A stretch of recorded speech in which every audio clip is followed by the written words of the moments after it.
The winter of 1944 was the coldest Europe had seen in decades. Snow blanketed the Ardennes forest, muffling the thunder of distant artillery. In the chaos of the German counteroffensive, what would become known as the Battle of the Bulge, a small, unnamed unit of American intelligence officers vanished into the woods under orders that even their commanding general refused to discuss. They called themselves, unofficially, the Ghost Patrol. The Office of Strategic Services, the OSS, had been formed just 3 years earlier, the forerunner to what we know today as the CIA. By December 1944, its operatives were embedded across Europe, collecting intelligence, sabotaging supply lines, and running covert communications. Among them was Captain Robert Hale, a 32-year-old from Pennsylvania, fluent in German and French, and a veteran of North Africa and Sicily. His orders on December 16th were unlike any before. Infiltrate the German-occupied zones near St. Vith and intercept radio signals, hinting at an internal betrayal within Allied command. The timing couldn't have been worse. That same morning, Hitler launched Operation Walk am Rhein, a desperate gamble to split the Allied lines and capture Antwerp.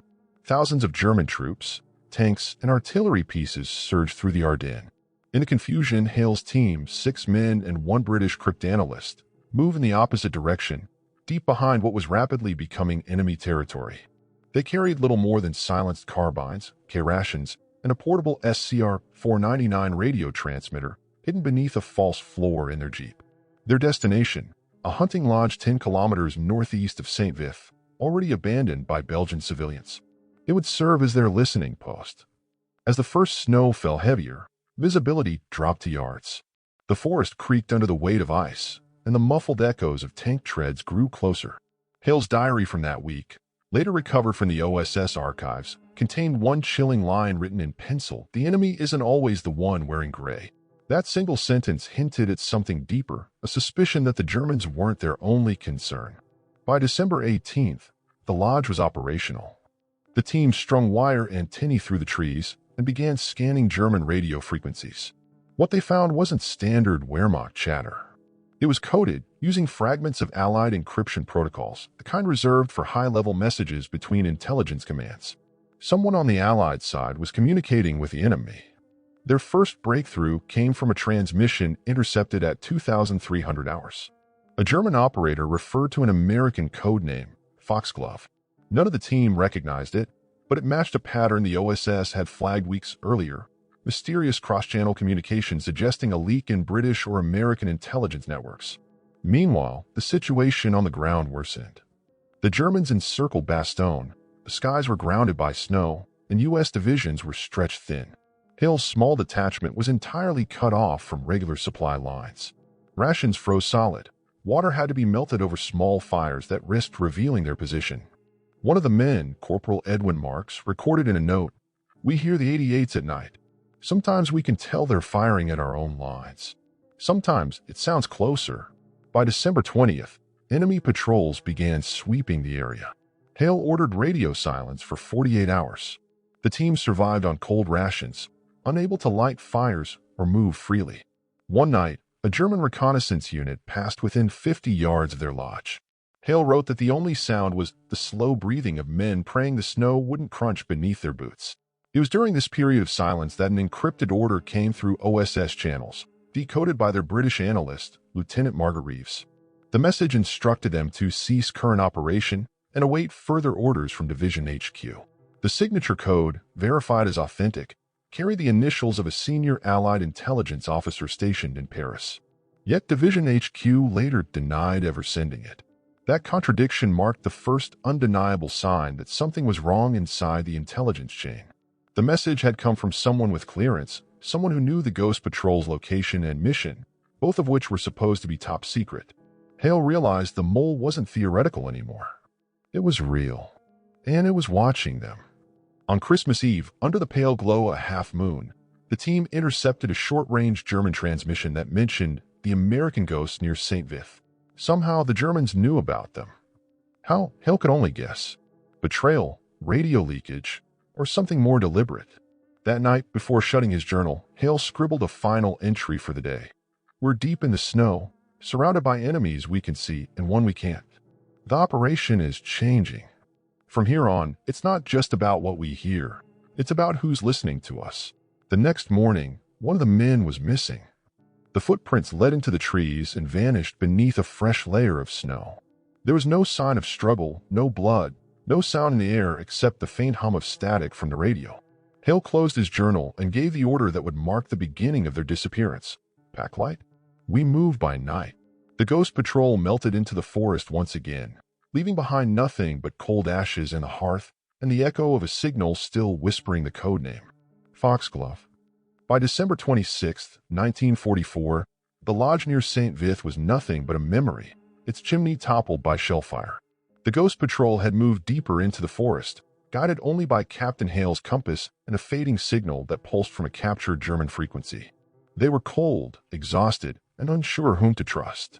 What began as a coded listening mission had turned into something darker, a manhunt for the identity behind one word, Foxglove. The men set up a new position in a half-collapsed farmhouse near the village of Recht, using hay bales for insulation and blackout cloth to hide their lantern light. Their radio operator, Sergeant Daniels, rigged an antenna from salvaged wire pulled from a bombed telephone pole. They powered the set using a hand-crank generator, the steady whirring filling the silence of the frozen nights. Each intercepted transmission hinted at a trail. Foxglove was scheduled to attend a clandestine meeting somewhere near Bastogne within the week. But the weather was their worst enemy. Temperatures plunged below zero. Frostbite spread through the unit. Ammunition and food were running out. Their last coded contact with OSS headquarters had been 3 days earlier. No confirmation, no instructions. To make matters worse, the Germans were now employing captured Allied uniforms, infiltrating checkpoints and sowing confusion. No one could tell friend from foe. Trust, Hale wrote, has become a luxury we can't afford. Then, in the early hours of December 28th, Private Joseph Kemp, the youngest member of the team, vanished. His bedroll lay empty. His M1 carbine was gone. No one heard him leave. At dawn, they followed faint footprints through the snow leading toward the road to Stavelot, but halfway there, they stopped.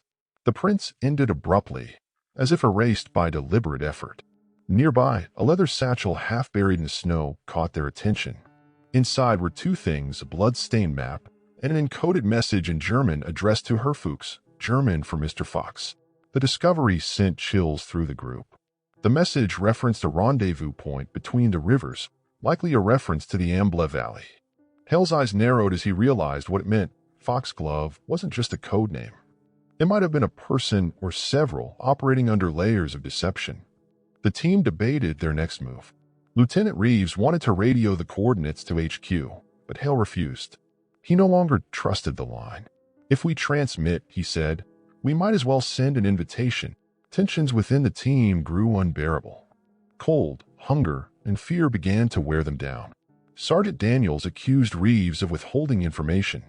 Reeves snapped back, revealing that she'd once worked with British Section 5 counterintelligence and had seen the name Foxglove appear in decrypt logs weeks before the Ardennes offensive began. It was connected, she said, to an Allied convoy that never reached Bastogne, a supply column that vanished without combat reports or wreckage. That night, the farmhouse shook from distant artillery. The men huddled near the floor as shrapnel whined overhead. In the candlelight, Hale read aloud from Kemp's recovered note. It was written hastily, with a pencil that had almost frozen solid. I saw someone in the trees. Thought it was one of ours. He spoke English, but the accent was wrong. No one slept after that. On December 30th, a blizzard rolled through the Ardennes, cutting visibility to nothing. The team used the storm as cover to move toward the Amble Valley, dragging their radio on a sled. When they finally reached the river, they found a remnants of an abandoned convoy, 3 burnout jeeps, 2 overturned trucks, all bearing U.S. markings. The metal was twisted from fire, but there were no bodies. Scattered around were fragments of charred paper, coded dispatches, and a half-melted wax seal marked OSS. Reeves examined the debris under her flashlight. This wasn't an ambush, she whispered. It's a cover-up. Hale said nothing. He simply stared at the snow, where the wind had half buried the insignia of the American flag painted on one of the trucks. The blizzard finally broke at dawn. The team gathered around their radio, hoping to catch any Allied transmission. Instead, a faint German voice broke through, repeating a single phrase in English. The ghosts are close. Foxglove is waiting. The message looped once, then cut to static. Daniel shut off the set. No one spoke for a long time. The cold had seeped into their bones, but it wasn't the temperature that chilled the most. It was the realization that someone, somewhere, knew exactly where they were. As the morning light spread across the frozen valley, Hale opened his journal and wrote a single line. We're no longer searching for the leak. The leak is searching for us. Then he ordered the team to move south toward Bastogne, into the heart of the storm and closer to the truth behind Foxglove. By New Year's Eve, 1944, the Ardennes forest was a graveyard of snow and silence. The ghost patrol trudged south toward Bastogne, the crunch of boots beneath them the only sound that dared break the winter air. They were down to 5 now: Hale, Reeves, Daniels, and 2 enlisted men, all half-starved and running on willpower alone.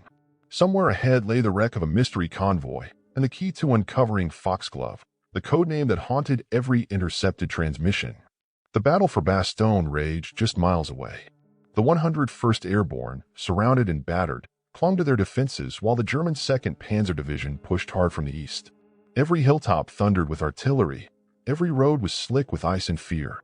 Hale's team skirted the edges of the front, moving through the ruins of small villages, Bellevos, then Neuf, their presence unnoticed amid the chaos. On January 1st, they found the convoy. It sat in a shallow ravine off a forest road, 4 U.S. Army trucks and 2 jeeps, all stripped of weapons and supplies. The snow had half-buried everything, muting the scene into ghostly stillness. Burn marks licked across metal frames, and blackened crates lay scattered, stenciled property of OSS, Washington, D.C. Reeves pried one open and found it empty except for a single burned folder with the words Operation Ardennes faintly visible. No such operation existed in OSS records. Someone wanted this gone, Reeves muttered. Hale said nothing. His eyes locked on the tracks, boot prints that led away from the wreck and into the woods. American boots. Following them, the team came upon a clearing where the snow was churned, signs of struggle faintly visible beneath the frost. A pair of dog tags gleamed near a half-frozen puddle. They belonged to a Staff Sergeant William D. Harrow, a logistics clerk attached to the 8th Corps. His records later showed he'd been declared missing 2 weeks earlier, presumed captured. But the evidence here told a different story. The scene was deliberate, staged. The tracks beyond the clearing split, one path toward the German lines, the other back toward Allied territory. As night fell, they took shelter in an abandoned barn. Inside, Hale and Reeves pored over the charred papers. The name Foxglove appeared again, embedded within a cipher referencing a rendezvous near Bastogne scheduled for January 2nd, less than 24 hours away. Daniels insisted they radio for backup. We're ghosts already, he argued, and ghosts don't come back without help. Hale looked at him coldly. If we call, the wrong ears will hear us first. It was then that Reeves revealed something she hadn't shared before. She had seen Captain Hale's name once, months earlier, in a decrypted Abwehr file recovered from France. It listed American agents believed compromised by German intelligence. Hale's name was there, alongside several now confirmed dead. The silence in the barn grew heavy. Hale stared at her for a long time, then replied evenly, "If I were compromised, we'd all be dead already." No one knew whether to believe him. The next day, under a pale gray dawn, they reached the rendezvous point, a narrow road crossing near the Amblev River. A stone bridge arched over the icy water, flanked by 2 burnt-out vehicles. On the bridge's railings hung tattered canvas marked with faded American stars. As they approached, a distant engine roared, a German half-track moving toward them. The team scattered for cover, hearts hammering, weapons drawn. But instead of troops, the half-track stopped midway across the bridge. A lone figure stepped out, wearing an American overcoat. Through the falling snow, Reeves trained her binoculars. The man carried a radio pack. He spoke into it in perfect English, but the response came back in German. Hale's pulse quickened. "That's him," he whispered. "Foxglove." They prepared an ambush, but before they could act, a burst of artillery landed nearby, scattering debris across the bridge. When the smoke cleared, the half-track was aflame, and the man was gone. Only the radio pack remained, its outer casing marked with both American and German serial numbers. Inside, a single strip of paper fluttered loose, bearing a handwritten note, "Truth is as fragile as frost on metal." It was Hale's handwriting. Daniel stared at him, stunned. Reeves reached for a pistol, but Hale raised his hand slowly. "That's not what it looks like," he said. "Someone wants us to think I'm Foxglove." Before she could reply, a sniper's shot cracked from the tree lean, striking Daniels in the shoulder. Chaos erupted, gunfire, shouting, the thud of boots retreating through the snow. When it was over, the enemy was gone. Daniels lay bleeding, but alive. Hale retrieved the radio pack, his face pale and expression unreadable. Reeves said quietly, "You need to tell me the truth, Captain. Who are we really hunting?"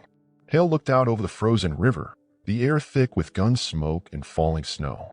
"We're not hunting anyone," he said softly. "We're chasing ghosts, and I think we just caught one."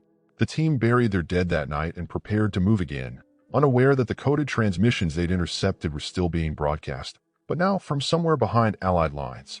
The Ghost Patrol was being followed. By the first week of January 1945, the blizzard that had cloaked the Ardennes began to ease. The skies cleared, revealing the devastation below.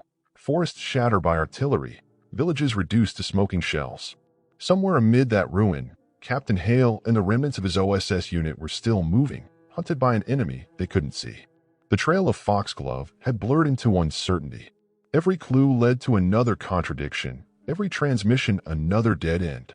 Hale's surviving team was down to 4, himself, Lieutenant Reeves, Sergeant Daniels, and Private Lewis. Daniels' shoulder wound had gone septic, slowing their pace. They found temporary refuge in a church on the outskirts of Houffalize, its steeple cracked from shellfire. The pews had been used as firewood by retreating troops. Hale ordered the doors barricaded while Reeves repaired the field radio. That night, Daniels awoke to faint German voices outside. Through the broken stained glass, they watched a small Wehrmacht patrol combing the streets. Hale held the group silent, counting footsteps. The soldiers passed within yards of their hiding place, their breath steaming in the cold. But what chilled Reeves most was what she heard one of them say, "Die Amerikaner mit dem Fuchs, sei Sinna." The Americans with a fox, they are close. Once again, the enemy seemed to know exactly where they were. At dawn, the patrol was gone, leaving the snow pocked with boot prints. Hale decided they can no longer rely on radio contact. Even encrypted transmissions might be compromised. Reeves protested. Without outside communication, they were blind. Hale's answer was terse. If the line's poisoned, better to go deaf. They spent the next day scavenging supplies from abandoned German positions, cold tinned meat, morphine, and a few rounds of ammunition. Daniel's fever worsened. Lewis, barely 20, started talking about deserting and heading west toward friendly lines. Hale's tone turned sharp. "We finished the mission. No one goes back without answers." Reeves later noted in her report that Hale's hands trembled as he said it. On January 8th, the break came. Reeves decoded a weak signal emanating from inside Allied-controlled territory, Bastogne itself. The frequency was identical to the one used by Foxglove. Hale's first instinct was disbelief. How could the same signal appear behind their own front? Either Foxglove had been captured and was transmitting under duress, or the leak was coming from within. They moved under cover of darkness toward Bastogne, traveling along the Meuse road lined with wrecked Shermans and frozen soldiers half buried in snow. The 101st Airborne had held the city, but only barely. Supply convoys moved constantly, MPs patrolled every junction, and the tension of victory mixed with exhaustion. Hale and his men slipped through the perimeter, posing as a reconnaissance detachment returning from the north. No one questioned them, the fog of war was cover enough. Inside Bastogne, they followed the signal to an abandoned field hospital on the edge of town. The building's windows were shattered, its corridors echoing with wind. They found radio equipment set up in a back room, U.S. issue, neatly wired.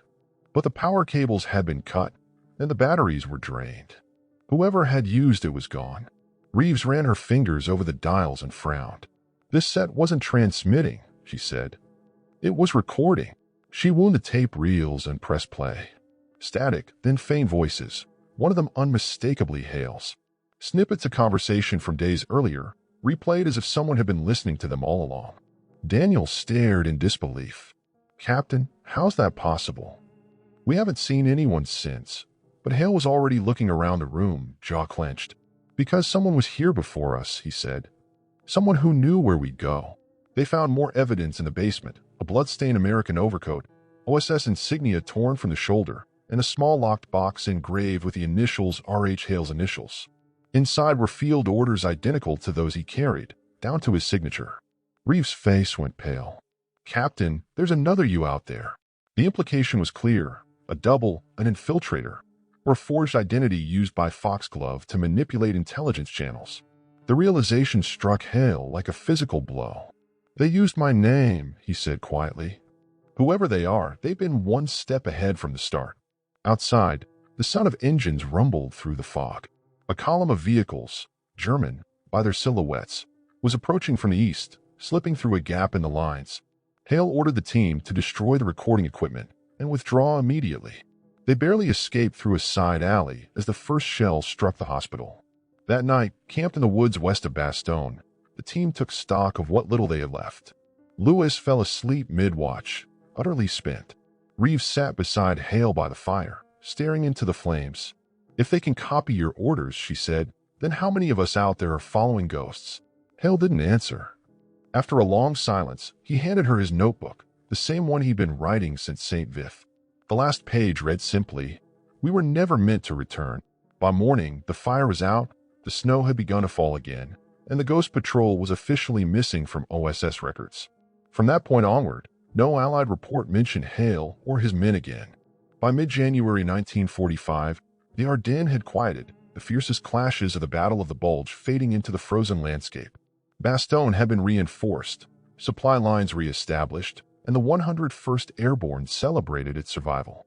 Yet for Captain Hale and the remnants of the Ghost Patrol, there was no relief, only uncertainty, isolation, and a growing sense that the enemy was no longer just the Germans in the field. The true threat was someone inside, someone who could manipulate the very signals of the Allies. Weeks of moving under cover of darkness led them north toward the forests near Wiltz and Clairvaux, hoping to intercept further transmissions linked to Foxglove. Supplies were nearly gone, and Daniel's wound had worsened into a high fever. The cold gnawed at their bodies, and the snow, now a deep-crusted layer, made every step an exhausting slog. One night, Hale wrote in his diary, "Hunger teaches you more about men than battle ever could." It was on January 20th that they discovered the ransacked farmhouse near Recht. Inside, they found evidence of prior occupation, shredded documents, empty ration tins, and traces of blood frozen into the wooden floorboards. Among the debris lay Hale's own coded journal, pages torn out, letters smeared. A single sheet remained intact, reading, "Foxglove walks among us." The message chilled them. Someone with intimate knowledge of their mission had been here, possibly observing, possibly guiding them into danger. The team pressed on toward a wooded ravine where the final clues indicated a rendezvous for Foxglove activities. Half buried beneath snow, they found an abandoned motorcycle with a U.S. Army serial number, recently wiped clean. There were no signs of the rider. Nearby, the faintest footprints led deeper into the forest, disappearing beneath drifts. No bodies, no evidence, only the hint that someone had been there and had vanished intentionally. It was Reeves who first suggested the horrifying possibility that Foxglove had not only manipulated communications but had been using Hale's identity to feed misinformation. The thought gnawed at the team. Every movement they had made, every decision, might have been anticipated by someone they trusted. Daniels muttered, "We're chasing shadows," but Hale remained silent, his expression unreadable. When they reached the Amblev River once again, the wreckage of a convoy emerged, 4 burnout jeeps and 2 trucks, identical to the ones they had found earlier near Bastogne. But this time, something was different. In the snow, fragments of a wax seal marked OSS lay next to scorched documents, and the cold wind carried the faint scent of gunpowder. No human remains were present, leaving only questions. Who had destroyed the convoy, and why had no one reported it? The final night in that area brought frostbite, hunger, and despair. Hale recorded in his diary, "We are alive, but no one will remember us. History may write us as lost. Perhaps we are ghosts, and the truth remains buried." The men huddled in a shallow cave along the riverbank, keeping watch while silently acknowledging that reinforcements were never coming. On January 25th, they were sighted by an OSS reconnaissance plane. It circled overhead for only moments before disappearing. There were no signals sent to them, no radio messages, nothing, as though the skies themselves were complicit in their disappearance. Hale and his team knew then that their mission would likely end without resolution, and that the mystery of Foxglove might remain unsolved for decades. When Allied forces returned to the area weeks later, investigators found only the empty farmhouse, the burned convoy, and Hale's frozen journal. There were no survivors, no clear evidence of the Ghost Patrol's fate, and no records of Foxglove beyond scattered, fragmentary OSS documents. The official files labeled the team as MIA, their story buried deep in classified reports. And yet, the words left behind continued to whisper, "Foxglove walks among us." Decades passed before any part of the Ghost Patrol's mission was revealed. In the 1980s, partially declassified OSS files shed new light, but only in fragments. Analysts discovered cipher logs, intercepted German transmissions, and encrypted dispatches that confirmed the existence of Foxglove, yet crucial pages remained redacted. Historians pieced together a tantalizing picture. The operation may have involved a high-ranking Allied officer secretly feeding intelligence to the Germans, or at least manipulating the flow of information to test internal security. The records confirmed Hale's journal entries were genuine, noting unusual communication patterns and internal threats within Allied networks. Investigators also discovered that the convoy destroyed near Bastogne had contained experimental supplies, including advanced radar components and cryptographic materials. Its disappearance could have altered the outcome of local operations, a detail that explained why the Ghost Patrol had been sent into such extreme danger. And yet, the trail of the team itself remained cold. Officially, all members were MIA, leaving only their writings and scattered equipment as testimony to their ordeal. Researchers now debate whether Foxglove was ever captured, killed, or if the operative simply vanished, possibly returning to Allied command under a false identity. Some cryptographers argue that the intercepted transmissions recorded by the Ghost Patrol were part of an internal counterintelligence exercise designed to root out traitors within OSS and Allied forces. Others suggest a darker interpretation, that Hale and his men had stumbled onto a real mole who remained at large, possibly influencing operations long after the Ardennes campaign ended. The OSS files reveal one detail with chilling clarity. The Ghost Patrol had been followed almost from the start, every step monitored by someone who knew exactly where they would go. Each misdirection, each staged destruction, was carefully orchestrated. Hale's writings, found frozen in abandoned farmhouses, show a man grappling with the realization that trust, even among allies, could be a fatal vulnerability. Modern historians studying the Ardennes offensive reflect on the lessons of the Ghost Patrol. The story underscores the fragility of communication lines, the dangers of internal betrayal, and the profound courage of those who operate in the shadows. It also serves as a cautionary tale about the limits of historical records. For every document recovered, there are layers of unseen operations, lost men, and unrecorded sacrifices. And the mystery remains. Some fragments of the operation are still classified.